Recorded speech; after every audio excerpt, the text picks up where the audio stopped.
कौन चैनल बा अपने ही फिल्म का प्रचार नहीं कर रहे हैं पवन सिंह, क्यों हो रहा है ऐसे? अब बताओ।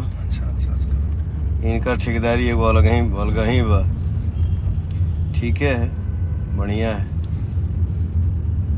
कुछ वो बोल के तोहनी के चैन मिले के चाहिए। बाप रे बाप, खुश रहा जा। कौन ऐसा आर्टिस्ट है, कौन ऐसा कलाकार होगा जो अपने फिल्म का, अपने गाने का प्रमोशन नहीं करेगा, उसको प्रमोट नहीं करेगा? ये क्यों आप लोग नहीं? ठीक है, जो हमारे भाई कुछ किसी को बुरा लगता है, उसके लिए मैं सॉरी भी बोल रहा हूँ ब्रदर, लेकिन थोड़ा सा आप लोगों के भी सोचे के चाहिए।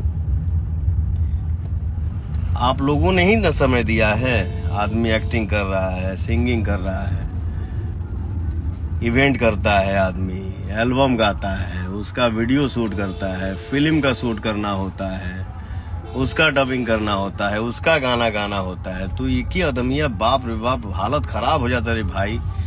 कितना आदमी मेहनत करे, हम बताइए। आज 12-14 दिन के बाद हमको 9 घंटा सोने को मिला है। आज तनी मूड बुझाता कि हाँ, आदमी जब थोड़ा सा फ्रेशनेस अपने आप में महसूस करता है तो खुद ही। आज हम 2-3 दिन से सुन भी रहे थे, मैं बोला रुको भैया, आते हैं लाइव। क्यों नहीं आएंगे? आज देखा, आज समय से कल हम लोग 1-1:30 बजे सो गए, आज 9 बजे उठा हूँ सो के।